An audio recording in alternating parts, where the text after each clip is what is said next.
আচ্ছা, ব্রাজিলের কোচ হিসাবে দরিবাল জুনিয়রকে সরাইয়ে আবার কি তিতেকে আনা যায় না? কোনোভাবে তিতেকে কি আর আনা যায় না?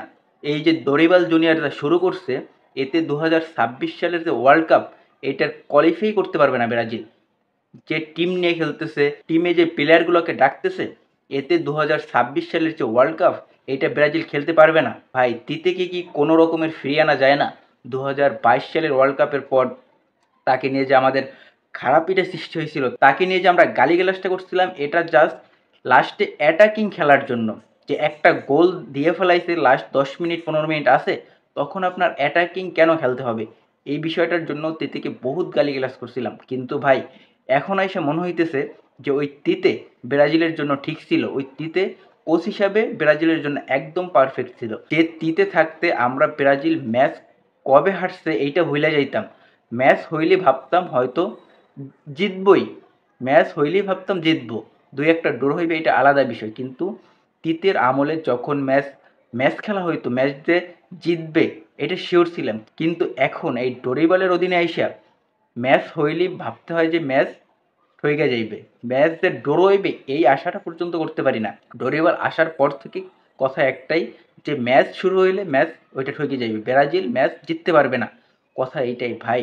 ব্রাজিলের কথা চিন্তা করে হোক, বা আমাদের মতো যারা ফ্যান, যারা সাপোর্টার আছে, এদের কথা চিন্তা করে হইলেও তিতেকে আবার তিতেকে আবার ব্রাজিল টিমে আনা হোক, নয়তো এই ব্রাজিল টিম থাকবে না। এইটা একদম যে গ্রাম্য যে খেলা আছে না, গ্রামে যে মানে ফুটবল খেলে, দলটা একদম এই রকমের হয়ে যাইব। মানে এই যে প্লেয়ারগুলো যে আনে, প্রত্যেকটা খেলার আগে যে প্লেয়ারগুলোদের ডাকে, কি প্লেয়ার ডাকে? এইগুলো কোনো প্লেয়ার? এইগুলো বুঝলাম ক্লাবে একটু ভালো খেলে, ক্লাবে একটু ভালো খেললে কি সে ভালো প্লেয়ার? এই যে রদ্রিগো, তারপর ভিনি, এরা ক্লাবে প্রচুর সবচেয়ে ভালো খেলে এরা, কিন্তু তারপরেও কিন্তু 100% এদের পারফরমেন্স দিতে পারে না জাতীয় দলে এসে। সেই ক্ষেত্রে ওই প্লেয়ারগুলো একটু ক্লাবে ভালো খেলে দেখা আপনি তাদেরকে দলে টানতেছেন, এইটা কোনো কথা? একটা ব্রাজিলের মতো দলের প্লেয়ার কি এই রকমের হইবে? ব্রাজিলের মতো দলের প্লেয়ারগুলো হইতে সুপারস্টার। মানে তাদের তাদের কথা থাকবে একটাই, যে মাঠে নামবো জিততে।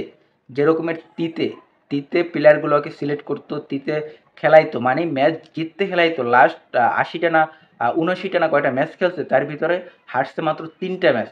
আর এই দরিবল জুনিয়র লাস্ট 5টা ম্যাচ খেলছে, তার ভিতরে 4টা ম্যাচই হারছে।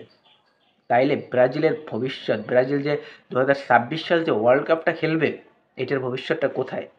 এই যে দরিবল জুনিয়র, সে কি আদৌ এই ব্রাজিল টিমটাকে 2026 সালের জন্য কোয়ালিফাই করতে পারবে? 2026 ওয়ার্ল্ড কাপের জন্য কি কোয়ালিফাই করতে পারবে? কখনো পারবে না। তার যে যোগ্যতা, তার যে কোচিং যে যোগ্যতা, এইটা তার নাই ভাই। এই ব্রাজিলের মতো একটা দলের কোচ এই দরিবল জুনিয়র হইতে পারে না। তাই যে ভাবি সম্ভব হোক, তিতেকে আবার ফিরিয়ে আনা হোক, তিতেকে আবার ফিরিয়ে আনা হোক, দলটা আবার ঠিক হয়ে যাবে।